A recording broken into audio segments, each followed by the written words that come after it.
السلام عليكم ورحمة الله وبركاته. النهاردة مع بعض فيديو تطبيق جديد. عارف ايه الحقيقة الصادمة عن النفس البشرية؟ ان الانسان دايما بيجري ورا حاجة اللي ضايعة منه، حتى لو كانت حاجة تافهة، بس مجرد انها ما بقتش موجودة بتتحول لكنز في نظره. كمل معايا للاخر عشان اقولك الجزء التاني من الحقيقة هتصدم بجد. بصوا يا جماعة، احنا بقينا عايشين في شاشة، حياتنا كلها بقت تطبيقات. تطبيق بيصلحنا، تطبيق بيطلب لنا الاكل، تطبيق بيحسسنا اننا مش لوحدنا. بس وسط الهيصة دي بقى، في لحظة رعب بتعدي علينا كلنا لما تلاقي رسالة اتمسحت قبل ما تقراها. بجد انا بتعصب قوي بسبب الموضوع ده، ببقى هموت واعرف ايه الرسالة اتبعتت. هنا بقى بيجي دور بطل الفيديو النهاردة، تطبيق استعداد الرسائل المحذوفة. وهنا جاي أكمل كأخ خايف عليك. مش لوحدك بيعمل إعلان، مش كل واحد بيعمل إعلان. بص، وظيفة التطبيق ده ببساطة إنه بيعمل كمين للإشعارات. يعني أي حد يبعت لك حاجة ويمسحها، هو بيلحق يلقطها ويخزنها عنده.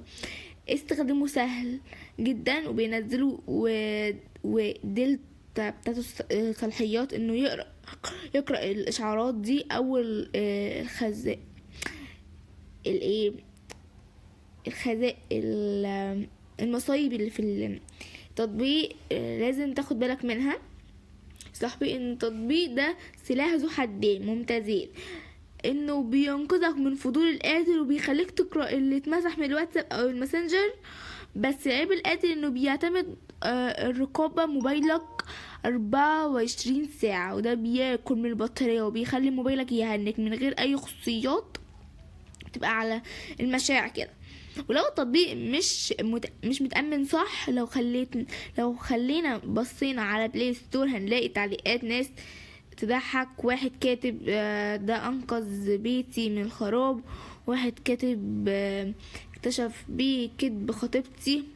من اغلب التعليقات اللي واخدة تعليقات تفاعل عالي بتشتكي من اكتر الاعلانات اللي بتطلع في الوش كل ثانية، وان التطبيق ساعات بيفوت رسائل لو الموبايل كان في وضع توفير الطاقة.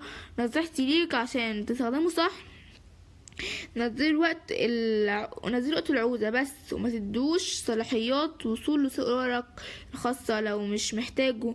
وخليك فاكر ان التطبيقات المشابهة كتير زي اومر وكمان اوتو ار دي ام، ودول تقريبا بيعملوا نفس الحاجة، بس ساعات الاعلانات اقل شوية. في الاخر المطور بيكسب من وراك ومن ورا فضولك. ده دهب من الاعلانات اللي بتفرقع في وشك. نرجع للسؤال الحقيقي بقى، نبدأ بيه.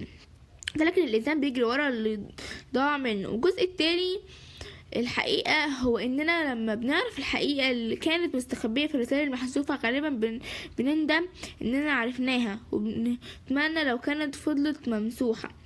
فريح بالك يا صاحبي، اللي يتمسح. مش لازم نعرف كل حاجة عشان نعيش مرتاحين.